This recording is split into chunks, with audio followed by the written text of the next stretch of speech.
G'day there, it's Duncan here. I don't get it. Geoffrey Watson SC, who investigated corruption allegations involving the Victorian branch of the CFMEU, estimated that corruption, unlawful practices and inflated costs may have added around $15 billion to Victoria's $100 billion big build infrastructure program. If that estimate is anywhere near correct, think about what $15 billion could have delivered. New hospitals, upgraded schools, better roads, more police, improved public transport, and the essential services Victorians actually rely on. And there still could have been enough money left over to stage a Commonwealth Games costing between $5 and $6 billion. That's the staggering scale of what $15 billion represents. Now let's look at the Commonwealth Games that Victoria could have hosted. Dan Andrews, who was the Premier at the time, claimed it couldn't host the Games for less than $6 billion, so he cancelled the event.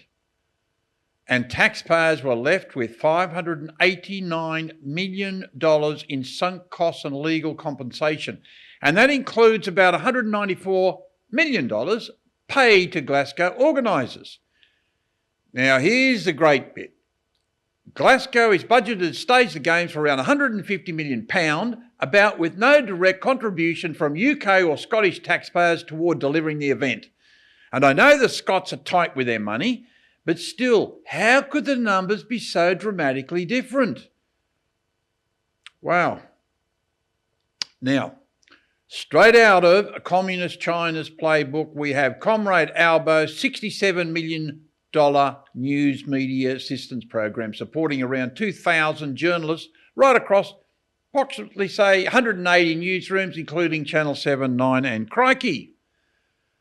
The government claims the funding is to support public interest journalism, but when taxpayer money starts flowing to media organisations that are supposed to hold the government to account, it begins to look less like independent journalism and more like a propaganda exercise that an authoritarian regime would admire. Now, finally, I watched the ALP National Conference, or bits of it anyway. Speaker after speaker took aim at one nation. It almost sounded as though defeating Pauline Hanson had become a higher priority than addressing the issues Aussies raise every day. And here's the lesson politicians never seem to learn. Aussie taxpayers are the employers. You, the politicians, are the employees. When the employees spend more time attacking the competition than doing the job they were hired to do, the employers, that's us, eventually issue a dismissal notice.